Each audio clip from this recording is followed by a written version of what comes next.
Assalamu ala asrul wa ala alihi wa ashabi ajma'in. Namabad. Assalamualaikum warahmatullahi wabarakatuh. Mga kapatid Islam, nandito naman po tayo para magbigay ng Islamikong pagpapayo patungkol ito sa tinatawag natin na tafsir sa Surah Gabun. Nagsimula na po tayo hanggang umabot na po tayo sa number 7. Ngayon, magsisimula naman po tayo sa 8. Sabi ng Allah subhanahu wa ta'ala sa Quran, fa'udhu billahi minash shaitanir rajim, fa'aminu billahi wa rasulihi wan nuril ladzi anzalna, Allahu bima ta'maluna khabir. Sa sinabi ng Allah subhanahu wa ta'ala, mga kapatid, sabi niya, kaya't maniwala na kayo sa Allah at sa kanyang mensahero at sa liwanag na aming ipinababa, at sa Allah sa inyong mga ginagawa ang nakakabatid. Diyan sa sinabi ng Allah subhanahu wa ta'ala, mga kapatid, ipaano lang natin kasi lahat, halos mga tao sa panahon natin, may mga ahlul kitab, mga Christian o mga Hudyo, kung saan hindi sila naniniwala bagkus tinakwil nila ang mga batas ng Allah subhanahu wa ta'ala, lalo na ang tinatawag na araw ng pagkabangon. Ang araw ng pagkabangon ay totoong-totoo talaga yan. Bagkus tanumpa talaga si Allah subhanahu wa ta'ala. Bala wa rabbi latub'athunna thumma latunabbaunna bima amiltum wa dhalika 'ala Allah yasir. Nabanggit yan sa number 7. Sabi niya, opo, sumpa man sa iyong Panginoon, sumpa man sa aking Panginoon, na kayo ay bubuhayin muli at pagkatapos ay talagang babalitaan sa inyong mga ginawa, at iyon ay napakadali lamang kay Allah subhanahu wa ta'ala. Kaya dahil dyan sa sinabi ng Allah, inutusan po tayo dyan. Ang utos ng Allah, fa'aminu, o maniwala. Kasi ang pagpapaniwala natin kay Allah subhanahu wa ta'ala ay napaka-pundasyon yan ng isang mananampalataya, maniwala kay Allah subhanahu wa ta'ala. Kasi hindi natin dapat yan, kasi ang Allah subhanahu wa ta'ala siya nagbibigay ng mensahe. Tapos ang mga mensahero, sila po ay nagpapaabot lamang. At tayo, dapat sumuko. Ganun yan, mga kapatid. Hindi pwede na ikaw galing sa iyong mensahe, galing sa iyong kaalaman, galing sa hindi ganun sa tunay na pananampalataya. Tunay na mananampalataya, narinig namin at saka susundin namin. Ganun po ang tunay na mga mananampalataya. Kaya inutusan tayo ng Allah na maniwala kayo sa Allah at sa kanyang mensahero. Tingnan nyo. Sa Allah at sa kanyang mensahero, siyempre hindi po tayo makakuha ng kaalaman, hindi po tayo makakakuha ng mensahe kung wala ang mga mensahero. Kaya napaka-importante talaga ito bilang mga Muslim na maniwala sa Diyos at sa kanyang mga sugo na ipinadala dito sa mundo. Tapos ano pa, mga kapatid? Wan nuril ladzi anzalna, at sa liwanag, itong pinakamaganda, mga kapatid. Kasi sa Islam, pinakamagandang turo, lalo na sa Quran na ito, sinunod-sunod talaga. Ang pinakauna mong paniwalaan, ang Allah, ang mensahero, at ang liwanag. Ang anong tinutukoy ng liwanag? Liwanag, ibig sabihin nito, ang mga mensahe. Yun ang Quran sa panahon natin, na mensahe mula kay Allah subhanahu wa ta'ala, mga salita niya mismo, na ipinasulat dito sa mundo, na magiging gabay bilang mga Muslim. Allahu Akbar. Kaya ibinaba nga tignan nyo, ibinaba niya. Pagkus inangkin talaga ng Allah subhanahu wa ta'ala ang Quran, na siya mismo ang nagpababa. Kaya ang mga tao maangkin na sila nakakita ng Holy Spirit, o ano pa dyan mga nakita nila, narinig nilang langit, tapos wala namang mensahe, wala namang aklat. Subhanallah, napakasinungaling ng mga tao na yun. Tayo, alhamdulillah, may Allah, may mensahero, at merong mensahe.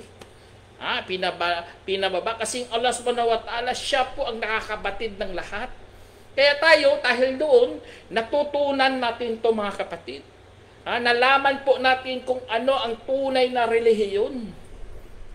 Maniwala sa Diyos, mensahero at sa mensahe. Iba kasi, pinutol nila to eh. Naniwala lang sa mensahero tapos wala namang mensahe. Ano yan? Kalokohan yan. Hindi po yan totoo. Dapat ang tunay na mga mensahero may dala talagang mensahe. May dala silang liwanag. Paano mo ikumpara ang tunay na panampalataya sa mensahero? Wala. Kaya nagkamali talagang iba dyan mga kapatid. Lalo na example mga Iglesia ni Cristo o ang mga umaangkin na meron silang mga mensahero. Saan ang ano nyo? Saan ang mensahe nyo? Saan ang kasulatan nyo? Ipapakita Bible, subhanallah. Hindi ganoon ang tamang proseso ng pagbababa ng Allah subhanahu wa ta'ala ng kanyang liwanag. Kaya alhamdulillah bilang mga Muslim, pasalamat po tayo kasi nga Allah subhanahu wa ta'ala nakakabatid talaga sa lahat. Mayroon talaga siyang liwanag na ibinaba dito sa mundo na magiging gabay po natin bilang mga Muslim. Tapos ito pa mga kapatid, kasi ibinaba niya yan ang liwanag kasi nga mayroong araw na paghuhukom. Doon tayo hatulan lahat. Kung puro bunganga, lahat opinion, ulaway lang, subhanallah. Ano na lang gagamitin natin? Anong gagamitin ng alas araw paghukom kung gano'n ang mangyari? Kaya hindi talaga totoo ang kanilang pang-aangkin. Ito ang tama talaga mga kapatid. Maniwala sa Diyos, maniwala sa mensahero, at sa liwanag na kanyang ibinaba mismo. Tapos ito pa mga kapatid sa sinabi ng Allah, makadugtong doon, Yawma yajma'akum liyawmil jam'i, dhalika yawmut tagabun, wa may yu'min billahi wa ya'mal salihan, yukaffir anhu sayiatihi wa yudkhilu jannatin tajri min tahtihal anhar, khalidina fiha abada, dhalikal fawzul azim. Sinabi ng Allah subhanahu wa ta'ala, sabi niya, araw na kung saan titipunin kayo sa araw ng pagtitipon. Tingnan niyo, araw ng pagtitipon. Kaya ang Allah subhanahu wa ta'ala, hindi niya talaga hindi niya itatayo ang araw ng paghukom kung hindi niya oras. Kaya mayroon nga araw na kung saan. Kaya may oras talaga. Mayroon talagang araw na darating. Natitipunin tayo lahat ng Allah subhanahu wa ta'ala sa araw na pagtitipon. At ang araw na pagtitipon mga kapatid, lahat ng mga nilikha ng Allah subhanahu wa ta'ala, mula simula hanggang katapusan, titipunin ng Allah subhanahu wa ta'ala sa isang lugar lang. Allah musta'an. Kung bibilangin mo, sa dami-dami ng mga nilikha ng Allah subhanahu wa ta'ala, pero kaya niya po yan iipunin. At hindi yan imposible kay Allah subhanahu wa ta'ala. Nakikita nga natin sa Hajj, tingnan nyo sa Hajj, ang mga tao nagtitipon. Sa dami-dami ng mga pagtitipon na yun, napakaano nga yun eh. Pinakamalaki sa kasaysayan ng mga tao sa ngayon. Paano ng araw paghukom? Subhanallah, mula kay Adan hanggang sa panahon natin. Hanggang sa kahuli-hulihang araw. Ipapalabas ng ala at saka titipunin doon sa araw na yun. At iyon ang araw ng pagkalamangan. Tignan nyo, ayawmut tagabun. Yun po, doon dito, sa sura na ito pinangalanan sa sura na itong sura Tagabun. Ang Tagabun, kalamangan. Magkakalamangan ang mga tao doon. Ano ibig sabihin niyan mga kapatid? Ang mga manampalataya ay magkakalamang sila kasi nga papasukin sila sa paraiso. Ang mga ang mga hindi Muslim ay maglalamang sila sa kasalanan kaya itatapon sila lahat sa impyerno. Kaya tinawag ang isa sa mga pangalan ng araw paghukom, araw ng pagkalamangan o araw ng kalamangan. Allahu Akbar. Kaya talaga mga kapatid. Ang araw ng kalamangan na ito ay isa sa mga natin to, nakaka-alarming talaga to. Mayroon talagang hustisya, mayroon talagang araw na pagtutuos doon. Bibilangin lahat ng mga ginawa natin sa araw na yaon. Magkakaroon ng kalamangan. Kaya patuloy talaga to na hindi talaga tayo pantay mga kapatid. Mayroon nga akong nakausap, hindi Muslim, sabi niya sa akin, sa paraiso, papasukin lang tayo sa paraiso. Sabi ko, ganun lang ba? Papasukin lang tayo sa paraiso. Kung isampol ako nagbigay ng 1 million, taos puso, Tapos ang isa naman bigay piso pero taos puso. Tapos sa araw maghukom. Ganun lang ba? Papasokin lang tayo sa paraiso. Hindi niya masagot-sagot ng kapatid. Tayo, alhamdulillah, nag-gets natin to. May araw ng kalamangan kung depende talaga sa iyong pinanggagawa. Kung nagbigay ka milyon taos puso sa Diyos, walang halong pakitang tao, walang halong kahit anong masasamang layunin, puro taos puso lang kay Allah, Allahu Akbar, matatanggapin mo yan kay Allah. Maglalamang ka talaga sa araw paghukom. Yun ang araw ng kalamangan. Kaya suppose sabihin mo, lahat tayo papasok lang sa paraiso, ganun lang. Alhamdulillah, si Islam tinuro talaga 100 na baitang doon sa paraiso. Kung depende sa iyong mga pinanggagawa, kung ikaw pinakamalulupit, napakabanal, papasukin ka pa doon sa mataas na paraiso, yun ang tinatawag natin Firdaus. Allahu Akbar. Yun ang araw ng kalamangan, mga kapatid. Kung masama ka, pinakamasamang tao ka tulad kay Firaun, doon ka pinakababa, kaila-ilaliman ng impyerno. At alam naman natin ang pinakaila-ilaliman ng impyerno, 3 mga tao doon. Sa time ni Kristo, ang mga Ashabul Maida, umingi ng hapunan na binabaan na may kondisyon. Yun, isa sa mga isa sa mga ilalagay doon. Tribo ni Firaun.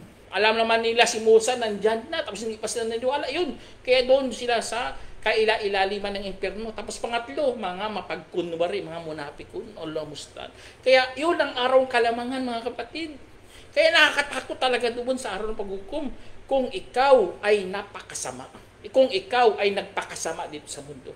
Kaya sundin natin sinabi ng Allah, at ang sino mang naniwala kay Allah, ang sino mang naniniwala kay Allah at gumagawa ng mabubuti, ay tatanggalin para sa kanya ang kanyang mga kasalanan at papasukin siya sa halamanang merong umaagos roon na mga ilog sa ilalim nito, na kung saan na sila ay magpakailanman.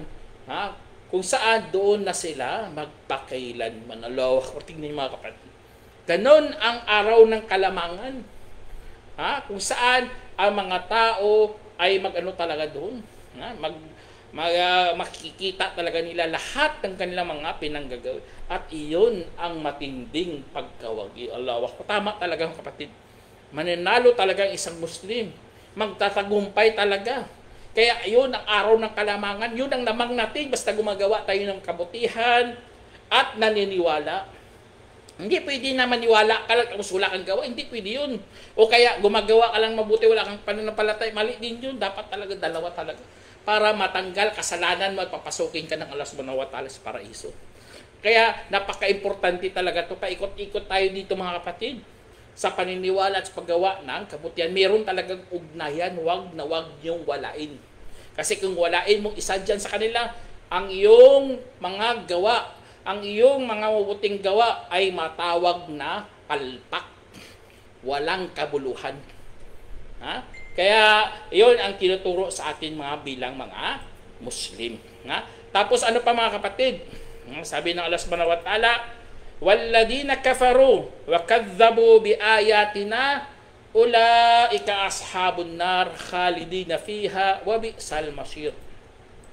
Sabi ng Allah subhanahu wa ta'ala, at mga yaong, sabi niya, mga yaong nagtakwil at nagpabulaan sa aming mga tanda, magkagayon sila ang mga makakasama sa apoy, na kung saan doon na sila magkailanman at kasuklam-suklam na kasasadlakan. Allah mustaan.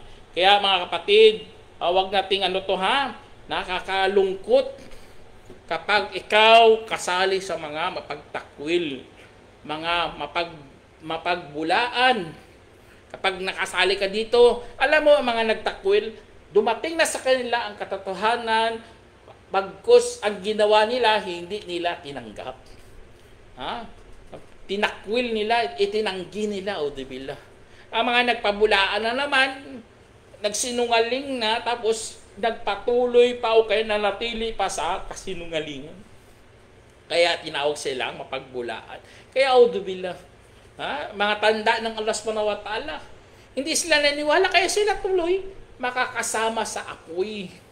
Tatapon sila doon, lahat sa impyernong apoy. Tapos ika pa napakasakit, doon na sila magpakailanman. Allah musta'an. Wala na silang kaligtasan doon. Hindi na sila titignan, hindi na sila dadalisayin, hindi na sila kahabagan ng Allah subhanahu wa ta'ala. At kasuklam-suklam po yan na kasasadlakan ng isang tao. Kaya yun ang araw ng kalamangan. Lamang sila sa paggawa ng kasamaan, itatapon sila sa impyerno. Auzubillah. Kaya wag, hindi biro-biro po mga kapatid, kung ikaw ay nagkufur o nagtakwit, hindi po yan biro-biro. Kasi nga itatapon ka nga sa apoy ng impyerno. At sinabi ng Allah, ma asaba min musibatin illa biidnillah. Wa may yu'min billahi fa yahdi qalbah. Wallahu bikulli syai'in alim. Sabi ng Allah subhanahu wa ta'ala, at walang dadatnan na mula sa sakuna kundi sa kapahintulutan ng Allah. At ang sino mang naniniwala sa Allah ay gagabayan ng ang kanyang puso at si Allah ang maalam sa lahat ng bagay. Diyan sa sinabi ng Allah subhanahu wa ta'ala, nagpapatunay talaga ang tao ay puno ng mga problema, puno ng suliranin, at ganun talaga, hindi maubusan talaga ang problema ng tao. Kasi nga, yan ay isa sa mga kapahintulutan ng Allah subhanahu wa ta'ala sa atin. Kaya kung ikaw meron ka talagang pananampalataya, positibo ka talaga lagi sa mga problema nung dumarating sa iyo. Allahu Akbar. Kasi nga alam mo yan na mayroong kapahintulutan yan kay Allah. Na ito po ay pagsubok lamang sa isang mananampalataya. Kaya mayroong isang hadith nga, ajaban li amril mu'min. Sabi niya, Prophet Salam, kamangha-mangha ang buhay ng isang manampalataya. Kung dumating sa kanya ang problema, at dumating sa kanya ang kasaganahan, siya po ay nagpapasalamat. At kung dumating sa kanya ang kapighatian, siya po ay nagtitiis. At iyon ay mainam para sa kanya. Kaya dahil doon mga kapatid, napakainam po. Kasi alam mo. Kaya tuloy, naging positibo ka, ang puso mo magiging matiwasay. Alam mo ito ay madali lang ng pasay kasi bigay ito ng Allah subhanahu wa ta'ala. Allahu Akbar. Ganun ang isip ng mga mananampalataya. Hindi po sila negatibo. Ang iba kasi negatibo, masyadong negatibo, tapos nisisi pa nila si Allah subhanahu wa ta'ala nga bakit ganito ang mga pagsubok ko, bakit ganito, galit pang Diyos sa akin, naiinip po siya, subhanallah. Hindi po dapat gawin ng isang mananampalataya yan. Kung gusto mo makatikim ng tunay na pananampalataya, mag-isip ka kapag dumadating sa iyo ang mga sakuna, mga suliranin o ano pa dyan, hindi yan para tamain ka o kaya may dumating sa iyo mga problema, mga dinanas mo, hindi yan para maliin ka. Ayan, kasi nga yan ay mga bigay ng Allah subhanahu wa ta'ala bilang pagsubok sa isang mananampalataya. Kaya kapag ginawa mo yan kapatid, kapag ikaw nagtiyaga, nagtiis, ano pang ginawa mo para kay Allah, gagabayan ang iyong puso. At alam naman natin mga kapatid, kapag ang puso mo na ginabayan ng Allah, ay lahat ng parte ng katawan mo ay aagos din ng kabutihan. Gagawa ka rin ng kabutihan. Kasi nga tama ang puso mo, tamang pag-iisip mo, lahat ng parte ng katawan mo ay nagagabayan ng Allah subhanahu wa ta'ala. At si Allah ang maalam sa lahat ng bagay. Kaya alam po yun ng Allah. Kaya susundin lang natin ang kanyang sinabi. Allahu Akbar. Inshallah, magabayan ka ng Allah subhanahu wa ta'ala. Kasi alam ng Allah yan eh. Tapos sabi ng Allah, wa ati'u Allah wa ati'ur Rasul wa in tawallaytum fa innama ala rasulinal balagul mubin.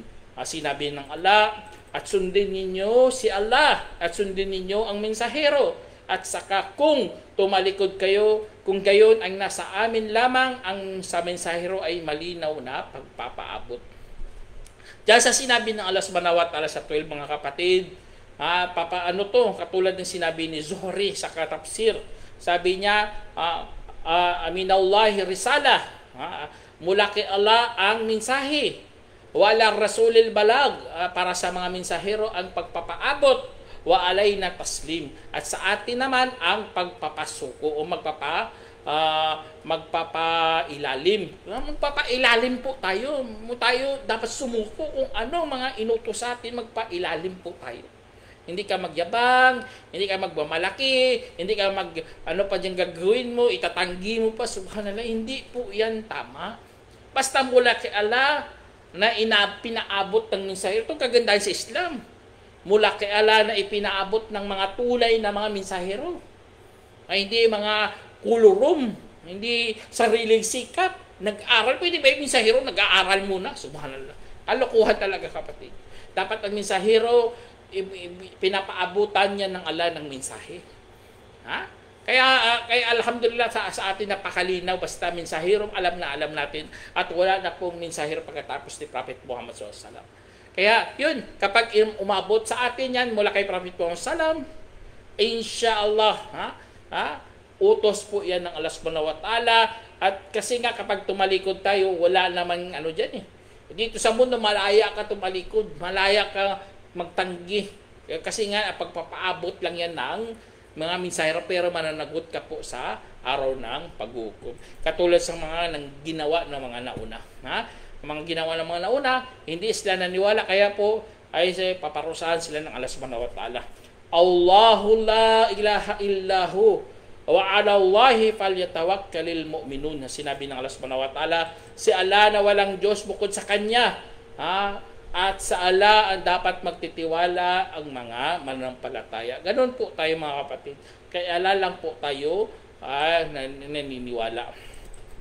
At sabi ng Allah subhanahu wa ta'ala mga kapatid, ya ayyuhalladhina amanu inna min azwajikum wa auladikum aduwwan lakum fahdaruhum wa in ta'fu wa tasfahu wa tagfiru fa innallaha ghafurur rahim. Sinabi ng Allah subhanahu wa ta'ala, o mga yaong sumasampalataya, katiyakan buhat sa inyong mga asawa at sa inyong mga anak ay kaaway para sa inyo. Tignan nyo, buhat sa inyong mga asawa, hindi yan lahat. Tinutukoy dito, buhat, mayroon sa inyong mga asawa at inyong mga anak na magiging kaaway para sa inyong pananampalataya. Kasi nga itong mga kapatid, dapat prinsipyon talaga natin to. Kasi sinabi ito ng Allah subhanahu wa ta'ala na mayroong mga ganong mga tao. Kahit malalapit pa sa'yo, kahit kamahal-mahal, kaibig-ibig pa sa'yo, yun pang ginawa nila. Katulad kay Propeta Lut o Propeta Nuh alayhi salam. Bihira lang sa mga mahihira sa mga ganitong mga tao na nakakatikim ng ganitong pagsubok. Dinanas talaga nilang grabing matinding pagsubok mula kay Allah subhanahu wa ta'ala. Kaya pinili nila si Allah at si Allah binigyan sila ng pabuya. Ganun dapat gawin natin. Kasi ang ayat na ito, mayroong kwento mga kapatid. Ito kagandahan sa tafsir. May sa pagpapaliwanag ng mga talata. Na may ibang mga talata na may kwento. Sa time ni Prophet Muhammad SAW, merong nag-Muslim, pero ayaw ng kanilang mga asawa at mga anak na mag-Muslim sila. Kaya dahil doon, hindi sila nagpatuloy. Kaya sa pagdating nila ulit kay Prophet Muhammad SAW, nakita nilang mga tao natuto na, marurunong na sila, daligtaan nila ang pag-aaral kasi nga ayaw ng asawa nila, ayaw ng kanilang mga anak. Dahil doon, nagalit sila at sinabi na parurusahan talaga namin mga asawa namin at mga anak. Kaya pinatuloy ito ng Allah. Sabi niya dito, subhanallah, ito napakaganda ng Islam talaga mga kapatid. Kaya mag-ingat kayo sa kanila, sabi dito kadugtong. At kung magpaumanhin kayo at magpalampas at magpatawad, kung gayon si Allah ay tunay na mapagpatawad na maunawain. Ito pala ang dahilan bakit pinababa dito. Na kailangan pala, dahil nagalit na sila, galit sila sa kanilang mga asawa, mga anak, kasi pinigilan sila dati, hindi na sila natuto. Ngayon pa lang, nilang oras nila ba, nasayangan talaga sila. Kaya binabaan sila ng talata na ito, na magpaumanhin na lang kayo. Kasi nga, kadar din yun ng Allah subhanahu wa ta'ala. Pagsubok din yun ng Allah subhanahu wa ta'ala. Mas mainam pa, magpaumanhin kayo, wag nyo silang parusahan. Ang asawa mo at mga parurusahan mo talaga. Kaya magpaumanhin kayo at magpalampas at magpatawad, kung gayon si Allah ay tunay na mapagpatawad na maunawain. Allahu Akbar. Kaya ganun na ganun ang da'wa ng Allah subhanahu wa ta'ala. Kung may mga tao sobrang galit na galit, mas mainam magpatawad ka na lang, magpaumanhin ka na lang. Kasi ang Allah subhanahu wa ta'ala mapagpatawad din at maunawain. Unawain mo na lang ngunit sabi dito ng Allah, innama amwalukum wa auladukum fitnah wallahu indahu ajrun azim. Sabi ng Allah subhanahu wa ta'ala, at ang inyong mga kayamanan at inyong mga anak ay tanging pagsubok lamang at nasa piling ni Allah ang matinding pagpapabuya. Kaya dito, ganun pa rin natin prinsipyo, ganun pa rin natin paninindigan, mga kapatid. Pagsubok lamang yan lahat sila.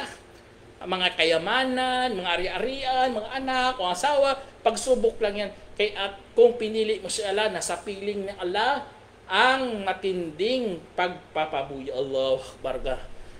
Paraiso ng Allah subhanahu wa ta'ala ay nandoon sa kanya. Kaya ang sabi ng Allah, kadugtong dito, fattaqullaha mastata'tum wasma'u wa'ti'u wa anfiqu khayra li anfusikum wa may yuhkashuha nafsihi fa ulaika humul muflihun. Sinabi ng Allah, kaya katakutan ninyo si Allah ng abot ng inyong makakayanan at makinig at sumunod at gumugol, mas mainam pa para sa inyong mga sarili.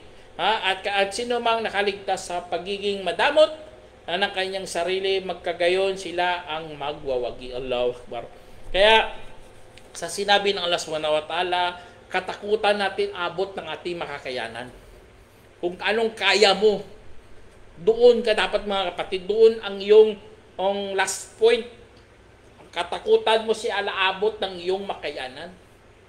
Kung utos sa iyo ganito, gawin mo. Mga sunna, kung anong kaya mo diyan, gawin mo. Pero kung mga bawal, dapat talaga layuan. Ibang usapan ng utos sa mga kabutihan sa paggawa ng kasamaan. Kung kasamaan, layuan. Kaya dito, katakutan nyo si Allah subhanahu wa ta'ala, abot ng inyong makayanan.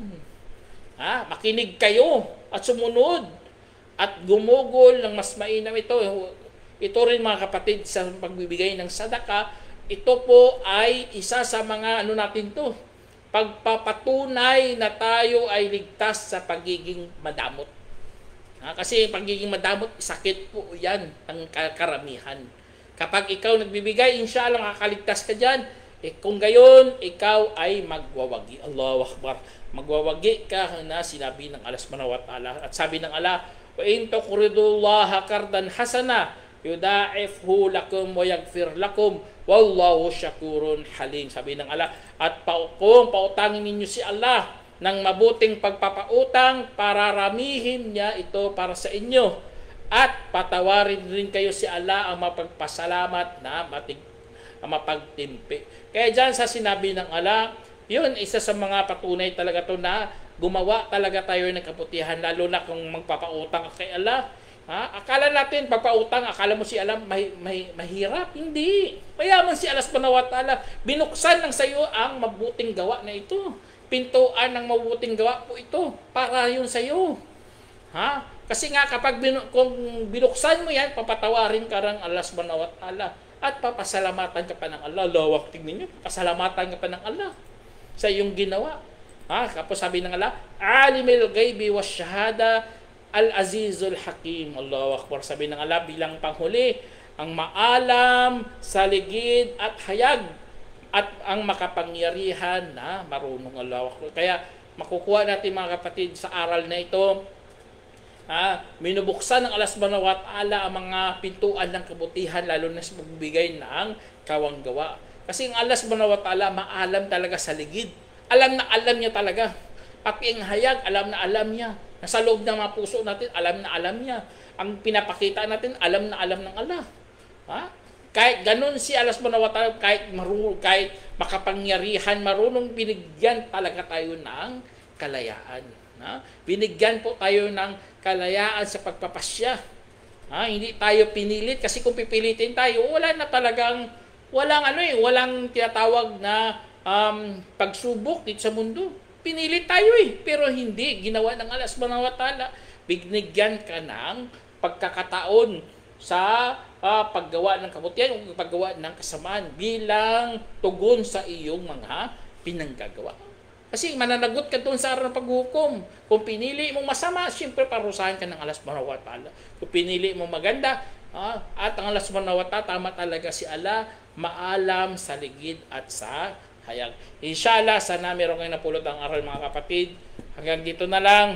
Assalamualaikum warahmatullahi wabarakatuh.